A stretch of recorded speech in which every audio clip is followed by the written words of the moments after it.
చిలుకూరి బాలాజీలో బ్రహ్మోత్సవాలకు బయలుదేరుతున్నటువంటి వాహనాల రద్దీని మీరు చూడవచ్చు. చాలా పబ్లిక్ అయితే చాలా వచ్చారు. కార్లు, జీపులు, మోటార్ వాహనాలతో ఈ విధంగా చిలుకూరి బాలాజీ టెంపుల్ పబ్లిక్తో, వాహనాలతో, దుమ్ము ధూళితో, వాతావరణ కాలుష్యంతో నిండిపోయింది. దేవాలయం చూడొచ్చు. ఇక్కడ చాలా రకాలైనటువంటి ఇబ్బందులు కూడా పడే అవకాశం ఉంది. కాబట్టి చిలుకూరు బాలాజీని దర్శించుకున్న వాళ్ళు అభిప్రాయాలు చూడవచ్చు. ఇక్కడ గంటలు మోగిస్తున్నారు భగవంతుని.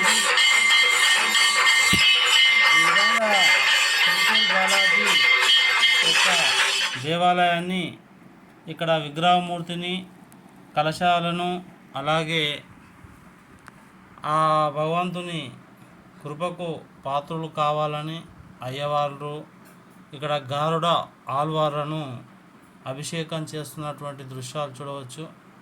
అలాగే ఇక్కడ గంట మోగిస్తున్న దృశ్యాలు చూడవచ్చు. చాలా శ్రీ చిలుకూరి బాలాజీ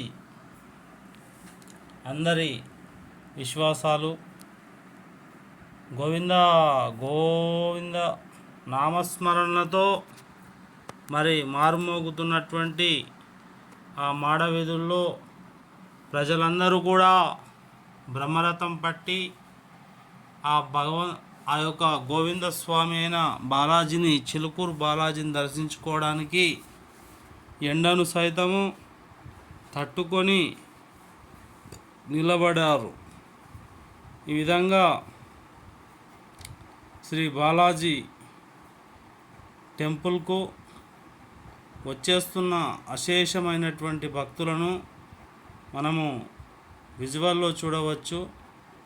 ఎప్పుడు ఇంత భక్తులు రాలేదు. కానీ మన గవర్నమెంట్ అయిన రేవంత్ రెడ్డి ఫ్రీ బస్ పెట్టడం వలన చూడండి, 99.5% స్త్రీలే కల్పిస్తున్నారు. కాబట్టి ఇక్కడ మీరు ఒకటి గమనించాలి. పనుంటేనే, అత్యవసరం అనుకుంటేనే మన అక్కలు, చెల్లెళ్ళు ఆ భగవంతుని దర్శించుకోవడానికి వెళ్తారు.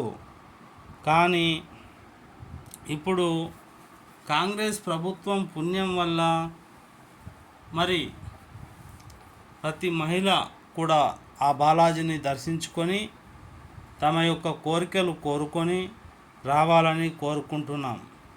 కాంగ్రెస్ కార్యకర్తలమందరం, మాకు కూడా కార్యకర్తలకు కాంగ్రెస్ ప్రభుత్వం ఎంతో కొంత తృణమో ప్రణమో అంటారు కదా, అలాంటిది ఏదైనా మాకు కటాక్షిస్తే మేము కూడా ఆ బాలాజీని, ఆ భగవంతుని దర్శించుకుంటాం.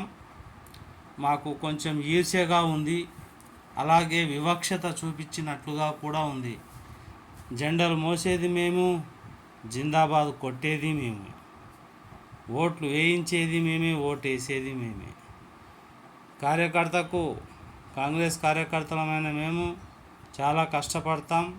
చిలుకూరు బాలాజీని ఇప్పుడు చూస్తున్న మహిళలు ఏ విధంగా ఉన్నారో, మరి కాంగ్రెస్ కార్యకర్తలకు కూడా ఒక వారం లేదా 2 వారాలు ఫ్రీ బస్ మాకు ప్రకటించండి, మేము వెళ్ళి చూసి వస్తాం అని రేవంత్ రెడ్డి గారిని, మరి రాష్ట్ర ప్రభుత్వాన్ని కోరుకుంటున్నాం.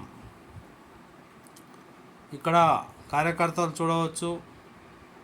చిలుకూరు బాలాజీని దర్శించుకోవడానికి మహిళలే కాదు, పురుషులు కూడా వచ్చారు.